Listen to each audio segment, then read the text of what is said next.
एकलव्य के जीवन की पूरी कहानी।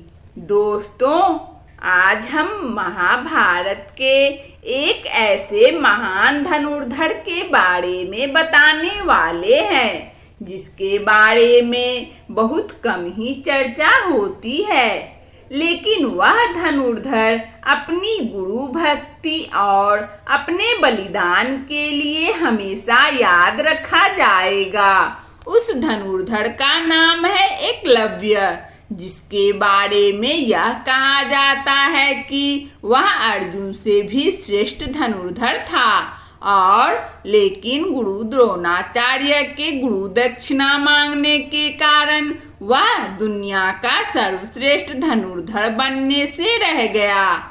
इस लेख में हमने विस्तार से एकलव्य के जीवन की पूरी कहानी जन्म से मृत्यु तक के बारे में बताने जा रही हूँ। एकलव्य के पिता हिरण्यधनु थे, जो प्रयागराज के निकट ऋग्वेदपुर नामक राज्य के राजा थे। वह निशांत जाति से संबंध रखते थे, जिसको द्वापर युग में शूद्र जाति माना जाता था। बचपन में एकलव्य का नाम अभिधुम्न था। वह जब अभिधुम्न की गुरुकुल की शिक्षा शुरू हुई तो गुरु ने अभिधुम्न की एकाग्रता और निष्ठा को देखकर उसका नाम एकलव्य रख दिया। गुरुकुल में पुलक मुनि ने एकलव्य की धनुर्विद्या और विद्या को लेकर रुचि देखी तो वह एकलव्य के पिता हिरण्यधनु के पास गए और उनसे कहा कि आपके पुत्र में एक श्रेष्ठ धनुर्धारी बनने के सभी गुण मौजूद हैं। आपको इसकी धनु विद्या की शिक्षा किसी अच्छे गुरु से करवानी चाहिए। इसके बाद हिरण्यधनु एकलव्य को लेकर गुरु द्रोणाचार्य के पास गए, लेकिन गुरु द्रोणाचार्य ने यह कहकर एकलव्य को शिक्षा देने से मना कर दिया कि वह केवल राजकुल के बच्चों को ही शिक्षा देते हैं। इसके बाद एकलव्य और उसके पिता वहां से चले आए, लेकिन एकलव्य की धनुर्विद्या को लेकर रुचि अभी भी कम नहीं हुई थी। वह मन ही मन गुरु द्रोणाचार्य को अपना गुरु मान चुका था।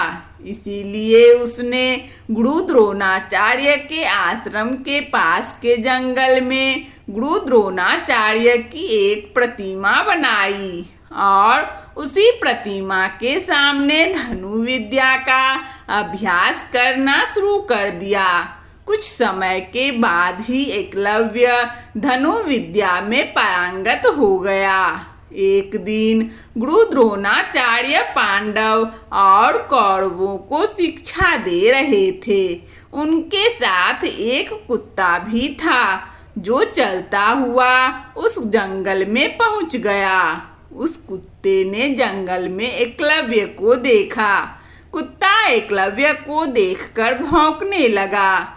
एकलव्य कुत्ते को क्षति नहीं पहुंचाना चाहता था, लेकिन कुत्ते का भौंकना बंद करना चाहता था। इसीलिए एकलव्य ने एक बाण चलाकर कुत्ते का मुंह बाणों से भर दिया, जिससे कुत्ते का भौंकना बंद हो गया। कुत्ता उसी अवस्था में गुरु द्रोणाचार्य जी के पास गया। जब गुरु द्रोणाचार्य, पांडव और कौरवों ने कुत्ते को देखा तो वह अचंभित रह गए कि किस धनुर्धारी ने कुत्ते का मुंह बाणों से बंद कर दिया और इसको कोई नुकसान भी नहीं पहुंचाया। अर्जुन गुरु द्रोणाचार्य से बोला कि गुरुदेव, इस तरह कुत्ते का मुंह बंद करने की शिक्षा तो मैं भी नहीं जानता। इसके बाद गुरु द्रोणाचार्य पांडव और कौरवों के साथ उस धनुर्धारी को ढूंढने लगे। जंगल में जाने पर उन्होंने एकलव्य दिखाई दिया। एकलव्य से पूछने पर उसने स्वीकार किया कि उसी ने कुत्ते का मुंह बाणों से बंद किया था। द्रोणाचार्य ने एकलव्य से पूछा कि तुम्हारा गुरु कौन है। एकलव्य ने गुरु द्रोणाचार्य को उनकी प्रतिमा को दिखाते हुए कहा कि आप ही मेरे हैं। मैंने आपकी प्रतिमा के सामने ही धनुर्विद्या की शिक्षा का अभ्यास किया है। गुरु द्रोणाचार्य एकलव्य की शिक्षा को देखकर हैरान थे। उनको पता लग गया था कि यदि एकलव्य इसी तरह धनुर्विद्या का अभ्यास करता रहा तो एक दिन वह दुनिया का सर्वश्रेष्ठ धनुर्धर बन जाएगा, जिससे मेरे द्वारा अर्जुन को दिया गया वचन गलत हो जाएगा, जिसमें मैंने अर्जुन को दुनिया का सर्वश्रेष्ठ धनुर्धर बनाने को कहा है।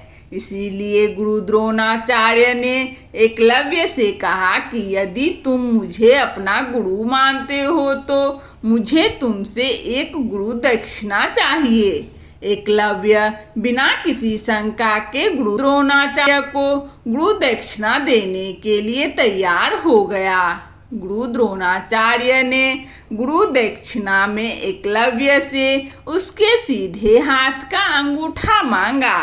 एकलव्य ने एक बार में अपना अंगूठा काटकर गुरु द्रोणाचार्य जी को दे दिया।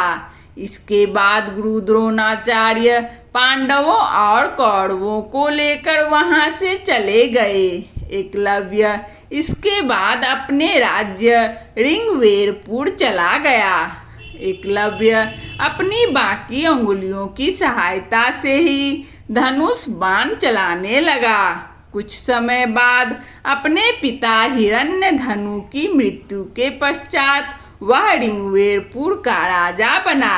वह धीरे धीरे अपनी राज्य की सीमा का विस्तार करने लगा। इसी विस्तार के क्रम में उसकी मित्रता मगध नरेश जरासंध से हो गई। जरासंध श्री कृष्ण जी का परम शत्रु था।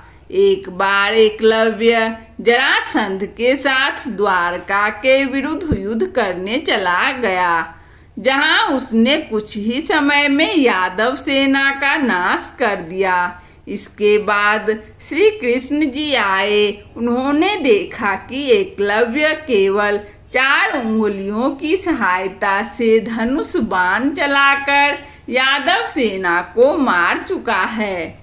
श्री कृष्ण जी यह जानते थे कि जब महाभारत का युद्ध होगा तो एकलव्य पांडवों के लिए घातक सिद्ध हो जा सकता है, लेकिन वह एकलव्य से युद्ध करने लगे।